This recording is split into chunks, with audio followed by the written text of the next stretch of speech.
Reka duce bugufi imbere y'Imana dusenge.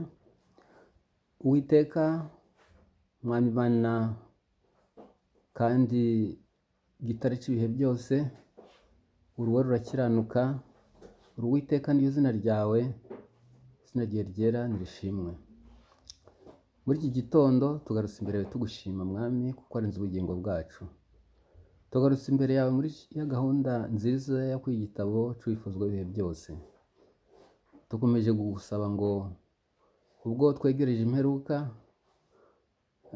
igihe cy'umwijima mu by'umwuka, kandi tukaba dukeneye cyane Yesu uwifuzwa ibihe byose gusumba ikindi gihe cyose cyabayeho, kugira ngo adufashe kwambuka Yorodani yuzuye, ngo adufashe mu buryo bwo kutwongerera kwizera, guhagarara dushikamye ngo tubashe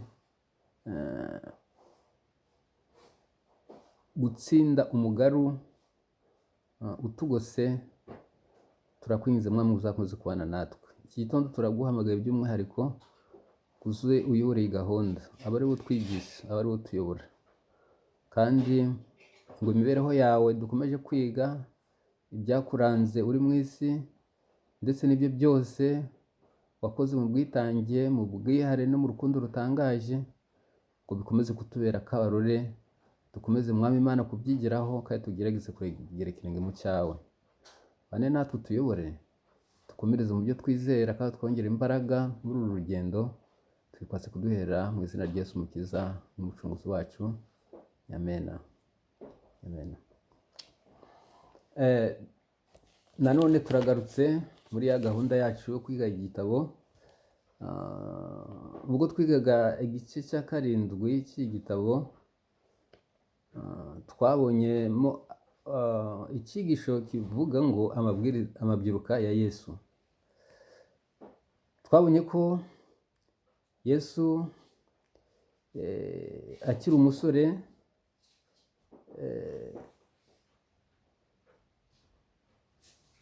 ndetse n'igihe yabyirukaga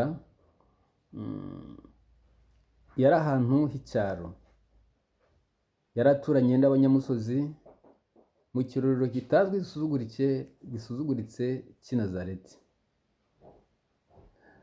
Kandi uko twize muri icyo cyigisho, ntabwo ubwana bwe bwavuzweho ibintu byinshi, ndetse n'ubugimbi bwe n'ubusore bwe, ahubwo mu nteruro y'incamake tubwirwa ko nuko uwo mwana arakura, agwiza imbaraga, yuzuzwa ubwenge, kandi ubuntu bw'Imana bwari muri we. Ahandi ngo akura agwiza ubwenge, ashimwa n'Imana n'abantu. Nguwo rero Yesu, umuremyi wa byose nk'uko tubizi, wemeye gusiga icyubahiro cye mu ijuru, akamanuka akabana n'abantu, agasangira nabo imibereho yabo ya buri munsi, akasangira nabo intege nke zo mu buryo bw'umubiri. Umwene muntu yaranzwe kubera ingaruka z'icyaha, ariko nanone akabana nabo nta cyaha afite, kandi nta cyaha cyaranze ubugingo bwe. Yakuze nk'abandi bana bose, nta bindi bintu by'ibitangaza byihariye, kubera ko nubwo yabayeho mu buryo busuzuguritse bwa gikene, yakuze akora imirimo isanzwe nk'iyo dushobora gukora buri munsi. Ndetse we yakoze umurimo cyangwa se umwuga ukijije bugufi w'ububaji. Uwo mwuga icyo gihe ntabwo wari umwuga ufite ibyashara byinshi, niko navuga, kubera ko mu gihe cya Yesu iterambere ryari ritaraba nk'uko turizi muri iyi minsi.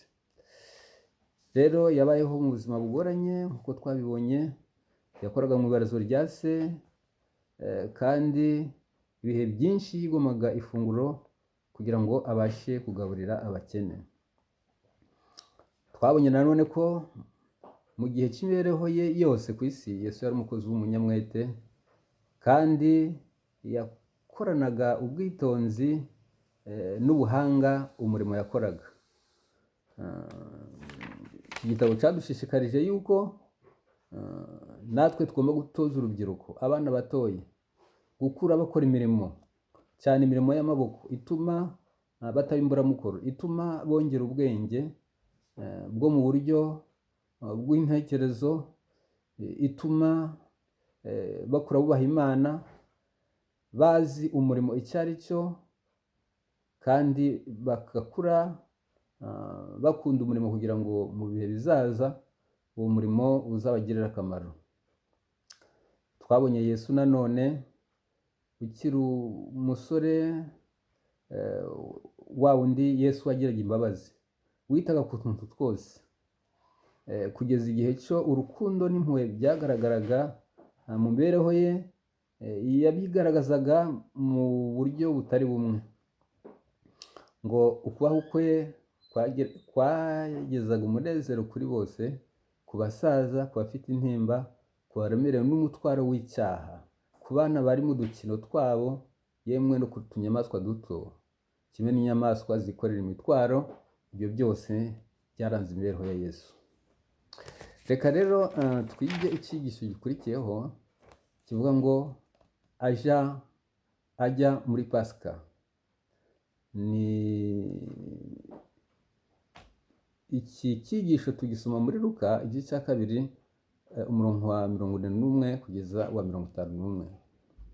Ngo mu Bayuda imyaka 12 niyo yari umurongo ushyira itandukaniro hagati y'ubwana n'ubugimbi. Umuheburayo ugeze muri icyo kigero yitwaga umwana w'amategeko, akanitwa umwana w'Imana. Hari ibintu bimwe na bimwe yakorerwaga byerekeranye n'ibyigisho by'idini. Bamwemereraga gufatanya n'abandi iminsi mikuru yejejwe ndetse n'imihango nk'Abisirayeli bose bakiranukaga. Yosefu na Mariya nabo buri mwaka bajyaga muri Pasika, kandi Yesu nawe agejeje ku myaka yategetswe nk'uko imigenzo yari iri, ajyana n'ababyeyi be. Inshuro 3 mu mwaka, mu minsi mikuru ya Pasika na Pentekote ndetse n'iminsi mikuru y'ingando, abantu bose b'Abisirayeli bagomba kujya imbere y'Uwiteka i Yerusalemu. Muri iyo minsi mikuru 3, umunsi mukuru wa Pasika niwo wateranyaga abantu benshi. Aha tutarakomeza, ndagira ngo tuvuge kuri iyi minsi mikuru 3 ikomeye Abisirayeli bizihizaga, kandi byaba ngombwa ko bajya i Yerusalemu, umurwa mukuru w'igihugu. Hari umunsi mukuru wa Pasika ugereranya. Pasika ni igitambo cya Kristo, ni ugupfira umunyabyaha, cyangwa se ni igitambo ijuru ryahaye umunyabyaha k'incungu. Umwana w'intama wabagwaga yashushanyaga Kristo. Ni ukuvuga ngo Kristo, ni ukuvuga ngo Pasika yacu ni Kristo wabambwe. Aho niho dutangira uru rugendo. Abisirayeli rero barutangire mu Egiputa, birumvikana Egiputa ishushanya ibyaha, ariko nanone hakurikira gahunda y'umunsi mukuru witwa Pentekote. Tuzi ko ku munsi wa Pentekote intumwa zahawe umwuka wera. Iyo tumaze kwakira igitambo cy'i Karuvari mu rugendo rwacu rwa gikristo, nanone hari ikindi gikorwa, nicyo guhabwa impano ya mwuka wera idukomeza urugendo twuba twaratangiye, aho tuba tugomba kwezwa intambwe ku intambwe. Kandi uko kwezwa nk'uko twabibonye ni umurimo w'ubugingo bwose bw'umuntu ukorwa n'imbaraga mwuka wera, uko turushaho gutera imbere muri uru rugendo. pasika rero wari umunsi mukuru nanone wakorwaga mu gihe cy'abayuda, ariko nanone hari iminsi mikuru y'ingando yakorwaga mu mpera z'umwaka, aho rero abayuda basabwaga nanone kujya i Yerusalemu bakamara iminsi 7 biyeza, noneho hakaba umunsi w'impongano, aho kubwo kwitunganya no kwitandukanya n'ikibi, umutambyi yabasabiraga maze ibitambo byakwemerwa, maze hakaba igikorwa gikomeye cyaberaga mu ihema kuri uwo munsi. Ndagira ngo mu ncamake iminsi mikuru 3 abayuda bizihizaga ishushanya urugendo rw'umukristo, aho tugomba kuva mu byaha twemeye igitambo cy'i Karuvari, tukaja mu bugingo buhoraho tunyuze mu guhabwa imbaraga y'Umwuka Wera, kugira ngo ingoma y'ubuntu izi mu mitima yacu, ariko nanone bizasoze twinjiye mu ngoma y'ubwiza ya Kristo, ubwo Kristo azaba agarutse. Ngo muri iyo minsi mikuru 3 umunsi mukuru wa Pasika niwo wateranyaga abantu benshi. Abayuda bajyaga iyo ari benshi cyane baturutse mu bihugu batataniyemo. Abantu benshi basenga baturukaga mu mpande zose za Palestina. Byari urugendo rw'iminsi myinshi guturuka i Galilaya ujya i Yerusalemu. Ibyo byatumaga abagenzi bagendera hamwe ari benshi kugira ngo babe bari hamwe, babashe kwirwanaho igihe bibaye ngombwa. Abagore n'abasaza bagendaga bahetswe n'ibimasa cyangwa se n'indogobe, bakanyura mu tuyira twifunganye kandi twuzuyemo amabuye, naho abagabo b'imbaraga n'abasore bakagenda n'amaguru. Icyo gihe cyabaga ari mu mpera z'ukwezi kwa 3 cyangwa mu ntangiriro z'ukwa 4. Indabyo n'indirimbo z'inyoni nibyo byabaga birimbishije inzira z'abagenzi. Kwitegereza ahantu h'inzibutso z'amateka y'Isirayeli byahabaga ababyeyi akanya ko gutekereza abana babo ibitangaza Imana yakoreye ubwoko bwayo mu bihe byashize. Indirimbo n'amajwi meza byatumaga urugendo ruba rugufi, maze bagera hafi ku iherezo ry'urugendo bakarabuka iminara ya Yerusalemu ihinguka, amajwi yose bakayabumbira hamwe baririmba iyi ndirimbo yo kunesha ngo: Yerusalemu, ibirenge byacu bihagaze ku marembo yawe, amahoro abe imbere y'inkike zawe, kugubwa neza kwe mu nyumba zawe. Zaburi 122 umurongo wa 2 ndetse n'uwa 7. Mbega ukuntu byari binejeje muri urwo rugendo, aho abana b'Isirayeli basabwaga gukora urugendo baja i Yerusalemu mu munsi mukuru, aho basabwaga gutunganya urugendo rwabo, kwitunganya ubwabo, kandi urwo rugendo rwabibutsaga Pasika ya mbere bizirije mu Egiputa, ndavuga abakurambere babo ubwo bitegura kuvayo ngo bajye mu gihugu cy'isezerano cy'i Kanani. Umuhango wa Pasika washyizweho igihe ishyanga ry'abayuda ryavukaga. Imana yari yaramenyesheje Farawo igihano giheruka yaragiye guhanisha Abanyegiputa. Ijoro riheruka uburetwa bwo mu Egiputa, mu gihe nta kimenyetso kigaragara cyo gucungurwa cyariho, Uwiteka Imana yahaye Abisirayeli itegeko ryo kwitegura kugenda batazuyaje, kandi bagateraniriza ab'imiryango yabo mu mazu yabo imbere.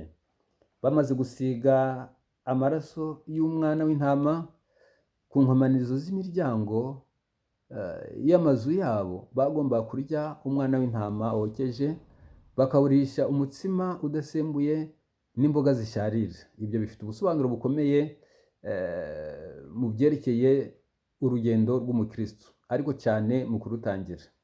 Umwana w'intama nk'uko twabivuze, nk'uko tubizi, ashushanya Kristo, ntama y'Imana itagira inenge.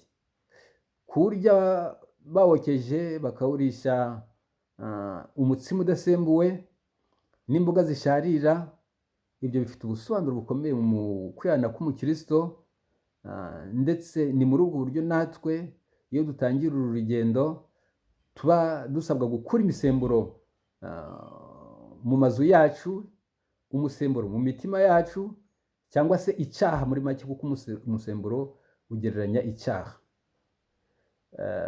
Nanone n'imboga zisharira, ibyo nibyo bakoreshaga, bivuga ngo iyo tuvuye mu byaha tuja mu bugingo, hari ibyo tugomba kwigomwa, hari ibyo tugomba kwitwararika, hari ibyo tugomba gusiga. Rero ni ubuzima rimwe na rimwe buba bushaririye ariko buba butuganisha heza. Uwo muhango rero wari ufite ubusobanuro bukomeye cyane mu mibereho y'umukristo, kuko Egiputa nayo nk'uko yagereranyaga icyaha, kurimbuka, kuyivamo birumvikana ntabwo byari biboroheye, ntabwo byari banejeje, ndetse ngo bagombaga kubirya bakwesa inkweto, ibyo byo kurya cyangwa se umwana w'intama n'ibyo bindi twavuze, bakwesa inkweto bahagaze, kandi bafashe inkoni zabo. Bivuga ngo iyo dusabwa kuva mu cyaha, iyo dusabwa kuva mu kureka icyaha, ntabwo tugomba, ni urugamba, ni intambara, ni ibintu byo gukora mu buryo bwihuse cyane, kandi ni ibintu tutagomba kujenjekera. Ndibuka mu gitabo cy'umugenzi aho umukristo yari agiye kuva mu irimbukiro yerekeza mu gihugu cy'i Kanani cy'isezerano. Ndibuka hari aho yageze, noneho abwirwa kwihuta kwava vuba, kubera ko Satani yahategeraga abantu bihannye aho hantu, kandi iyo umuntu yabaga hatinze Satani yaramukubiranyaga, noneho agatuma atakomeza urugendo rwe. Uwiteka Imana yarabwiye ati, uku aba ariko muzazirya, muzazirye mukenyeye, mukwesa inkweto, mwitwaje inkoni, muzazirye vuba vuba. Iyo niyo Pasika y'Uwiteka. Mu gicuku, tubisoma mu gitabo cyo Kuva 12 ku murongo wa 11. Mu gicuku abana bose b'imfura bo mu Egiputa barapfa. Nuko umwami abwira Abisirayeli ati, nimuhaguruke muve mu bantu banjye, mwa Abisirayeli mwe, mugende mukorere Uwiteka kuko mwavugaga. Nuko Abaheburayo bava mu Egiputa nk'ishyanga ryigenga. Uwiteka yari yarategetse ko bazajya bubahiriza Pasika buri mwaka. Yarababwiye ati, kandi uko abana banyu bazajya babaza bati, uyu muhango wanyu ni uw'iki? Muje mubasubiza muti, ni igitambo cya Pasika y'Uwiteka, kuko yanyuze mu nzu y'Isirayeli bari mu Egiputa, agakiza amazu yacu ubwo yicaga Abanyegiputa. Bityo inkuru y'ako gakiza gatangaje yari kuzaja yibutswa buri gisekuru. Ibyashuwe Kuva 12 niho aya magambo aboneka, 3:1, 26 ndetse na 27. Umunsi mukuru w'iminsi 7 bagombaga kuryamo imitsima idasembuwe wakurikiraga Pasika. Ku munsi wa kabiri w'uwo munsi mukuru bazanaga imbere y'Uwiteka umuganda w'ingano, ari wo muganura. Imihango yose y'uwo munsi mukuru yari ikimenyetso gitunga urutoke umurimo wa Kristo. Kuvanwa mu bubata bwo mu Egiputa kwa Isirayeli kwari ishusho yo gucungurwa, ari byo Pasika yumvikanishaga. Umukiza yagereranywaga n'uriya mwana w'intama utambwa, kuko twabivuze, akagereranywa n'imitsima idasembuwe ndetse n'umuganda umuganura. Abenshi mu bariho mu gihe cya Kristo, gukomeza umunsi mukuru byarahindutse nk'umuhango gusa, ariko mbega ubusobanuro byari bifite mu maso y'umwana w'Imana. Ku nshuro ya mbere rero umwana Yesu abona urusengero. Mbibutse ko icyisho cyacu ari cyangwa kivuga ngo ajya muri Pasika, ubwo bwari ubwa mbere. Ngo abona abatambyi bambaye imyambaro yera, bakoraga imirimo yabo isanzwe. Abona igitambo kivirirana kiri ku gicaniro batambiraho. Apfukamana n'abandi basenga. Arasenga mu gihe umwotsi w'umubavu wazamukaga ujya ku Mana. yitegereza imihango itangaje y'umurimo wa Pasika, maze uko bucya bukira yumvaga ubusobanuro bwabyo. Buri gikorwa cyose yabonaga gifitanye isano n'imibereho ye bwite, ngo ibyifuzo bishyashya bihita bikanguka muri we. Atuje kandi atekereza, yasaga n'uri gutekereza ku kibazo gikomeye. Umukiza atangira gucengera ubwiru bw'umurimo we. Izina ry'Imana yacu rihabwa icyubahiro cyane. Ngo atwawe no kwitegereza ibyahaberaga, aha intera ababyeyi be maze aje ahiherereye. Maze ubwo imirimo ya Pasika yari ihumuje, atinda mu bikari by'urusengero, ku buryo yasigaye inyuma ubwo abari bamaze gusenga bavaga i Yerusalemu. Aha turabyibuka neza ubwo ababyeyi ba Yesu bari barangije imirimo yari yabajyanye i Yerusalemu, ni ukuvuga ibijyanye n'uwo munsi mukuru.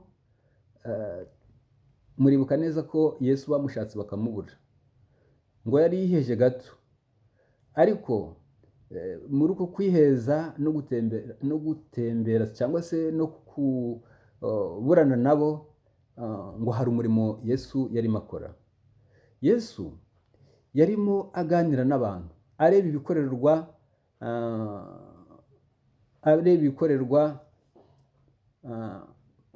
muri urwo rusengero, ndetse cyane yitegereza ibihabera kugira ngo amenye ubusobanuro bwabyo kandi arushaho kubyigiramo. Ndagira ngo igihe nikigera tukumva ko tugomba gusubira mu rusengero, tujye twubahiriza cyane iyi gahunda, ariko dukundishe abana bacu gusenga ndetse no gukunda Imana, kuko aribwo buryo bazakorana intekerezo nziza zijyanye n'ibyo Imana idushakira, nk'abantu bategereje ubwoko kwa Yesu kandi bafite inshingano yo guha uburezi bwiza abana.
Ibyo abaririmbyi barimo baturirimbira imwe mu mirimo y'ubuntu n'ibitangaza Yesu yakoze ubwo yari akiri mu isi, kandi n'uyu munsi yiteguye kubikora mu buzima bwacu, mu bugingo bwacu. Izina ry'Imana yacu rishimwe cyane. Ngo ubwo bari baje i Yerusalemu, ababyeyi ba Yesu bifuzaga kumushyikiriza abigisha b'Abisirayeli. Nubwo yumviraga ijambo ry'Imana umurongo ku murongo, ntabwo yemeye kwihuza n'imihango n'imigenzereze y'abigishamategeko. Yosefu na Mariya bizeraga ko byaba byiza kumujyana ngo yitegereze abigishamategeko b'abahanga no kugira ngo yite ku byo bashaka. Ariko ubwo yazaga mu rusengero, Yesu yari yarigishijwe n'Imana, nuko atangira ako kanya kwigisha ibyo yari yarakiriye. Icyumba gifatanye n'urusengero cyari cyaragizwe ishuri ryera nk'uko amashuri y'abahanuzi yari ari. Abigisha bakuru bahuriraga n'abigishwa bato. Yesu yinjira muri icyo cyumba, yicara ku birenge by'izo ntiti, yumva inyigisho zabo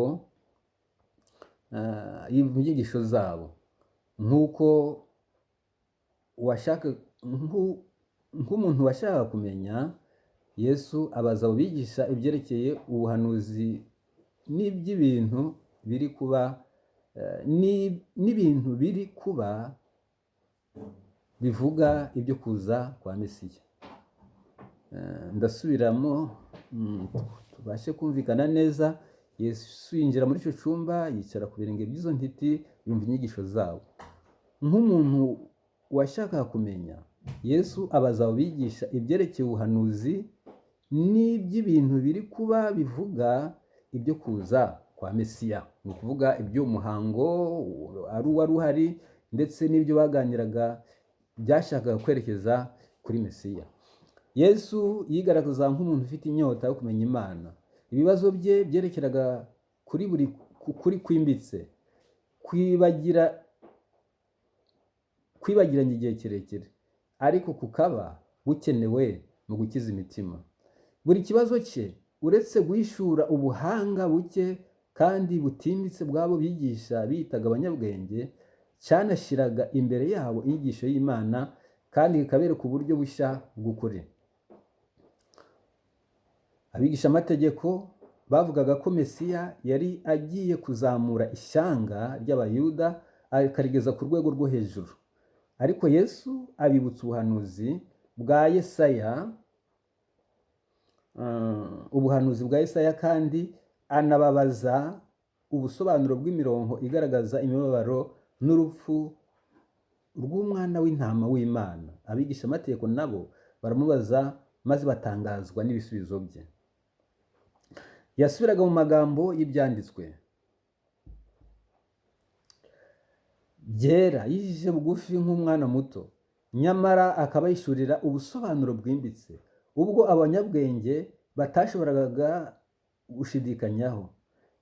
Iyo uko kuri yari ari kubakeburiraho kuza kwitabwaho, ubugorozi buba bwaragezweho mu idini y'icyo gihe, bagakangukira kwitabira iby'umwuka, maze abantu benshi bakitegura kwakira Yesu ubwo ari kuba atangiye umurimo we. Abigisha amategeko rero bari bazi ko Yesu atigeze agera mu mashuri yabo, nyamara bahita bibonera ko azi neza ubuhanuzi kubarusha. Uwo mwana w'umunyagalilaya wari usobanukiwe cyane, abagaragarira nk'uwuzuye amasezerano. Bifuje kumugira umwigishwa wabo kugira ngo bazamugire umwigisha wabo w'icyatwa mu Bisirayeli. Bifuzaga kwita ku burere bwe kuko bibwiraga ko ubwenge nk'ubwo bwa kavukire bukeneye kugororwa nabo. Ariko umugambi wabo n'ibyo batekerezaga ntabwo ari byo byari biri muri gahunda y'inama agakiza w'umucunguzi, ahubwo umucunguzi yari yaraje kubera umucyo Isirayeli ndetse no kubera umucyo amahanga, kandi imigambi ye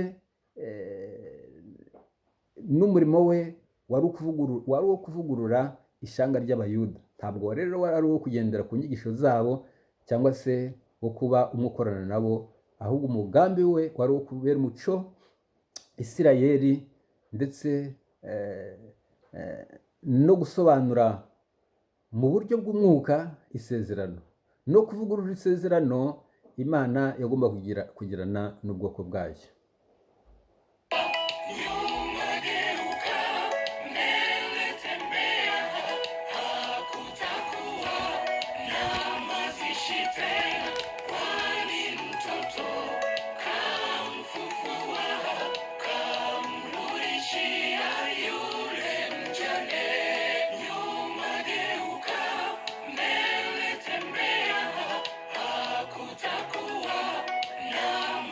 She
reka twemerere Yesu abe umuyobozi w'imibereho yacu, kuko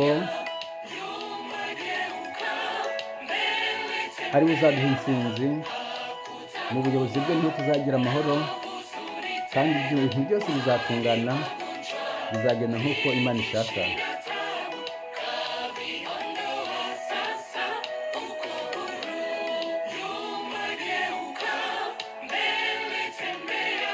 Nuko baragaruka abari bagiye gushingura, kuko bari bahuye n'umwami Yesu. N'uyu munsi Yesu wakizaga mu gihe yari mu isi aracyakiza, kandi nitumwegurira ubugingo bwacu azadukiza rwose, ndetse ntazadukiza imbaraga y'icyaha gusa, ahubwo azadukiza n'indwara. Izina ry'Imana rihabwe icyubahiro.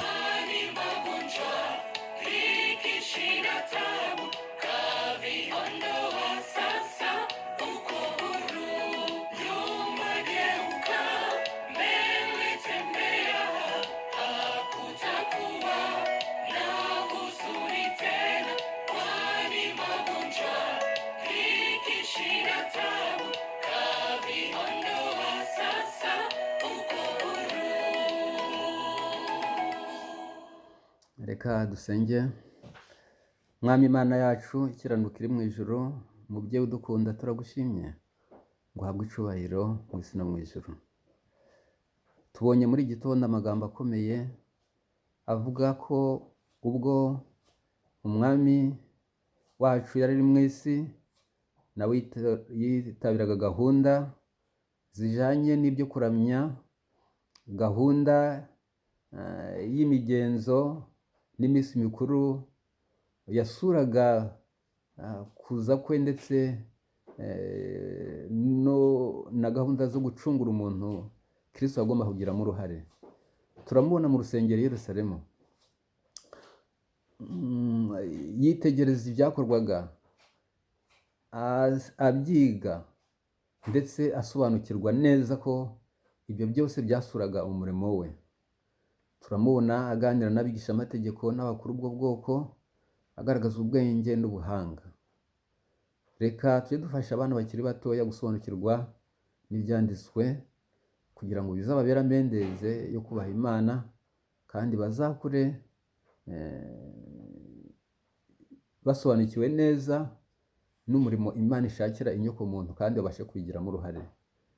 Tubere mu byo dukora muri uyu munsi, kandi turushaho gusobanukirwa cyane n'icyatuzanye mu isi, kwari ukwerereza ibyo wavuze, amategeko yawe n'amateka, ariko cyane tugakora n'umurimo wawe dukiranutse. Uzakomeza ibidushoboza igihe uzagarukira. Ibyo dusabye Imana Data, izina rya Yesu Kristo, umukiza n'umucunguzi wacu. Amen.